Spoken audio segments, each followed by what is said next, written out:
కాంగ్రెస్ అగ్రనేత రాహుల్ గాంధీతో Telangana CM Revanth Reddy, TPCC chief Mahesh Kumar Goud 2 గంటల పాటు చర్చించారు.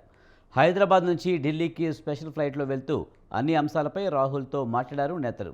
కేబినెట్ పునర్వ్యవస్థీకరణ, నామినేటెడ్ పదవుల సహా పంచాయతీ ఎన్నికలు, రైజింగ్ సమ్మిట్పై చర్చించారు. పంచాయతీ ఎన్నికల్లో 60% పైగా స్థానాల్లో మద్దతుదారులు విజయం సాధించారని రాహుల్కి వివరించారు సీఎం రేవంత్ రెడ్డి.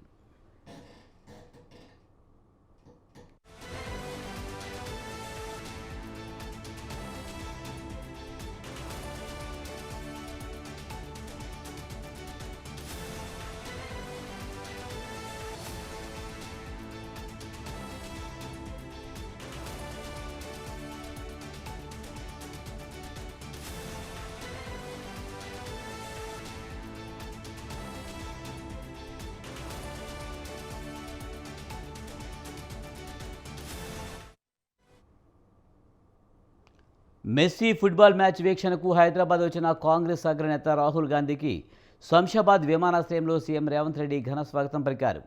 పీసీసీ అధ్యక్షుడు మహేష్ కుమార్ గౌడ్, మంత్రులు శ్రీధర్ బాబు, కోమటిరెడ్డి వెంకటరెడ్డి, పొంగిలేడి శ్రీనివాసరెడ్డి ఆయనకు పుష్పగుచ్చాలు అందజేసి స్వాగతం పలికారు.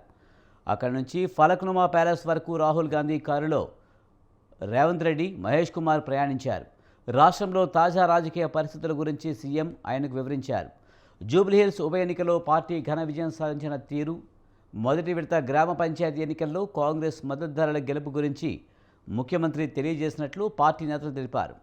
ఓట్ చోరీకి వ్యతిరేకంగా ప్రజల నుంచి సంతకాల సేకరణకు కాంగ్రెస్ నిర్వహించిన కార్యక్రమాలపైన వివరించినట్లు పార్టీ వర్గాలు తెలియజేశాయి. హోటల్లోనే మెస్సీతో ఆయన కాసేపు ముచ్చటించారు. రాహుల్ వెంట ప్రియాంక గాంధీ కుమారుడు రేహన్ వాద్రా, కుమార్తె మిరియా వాద్రా కూడా మెస్సీ మ్యాచ్ వీక్షించేందుకు వచ్చారు.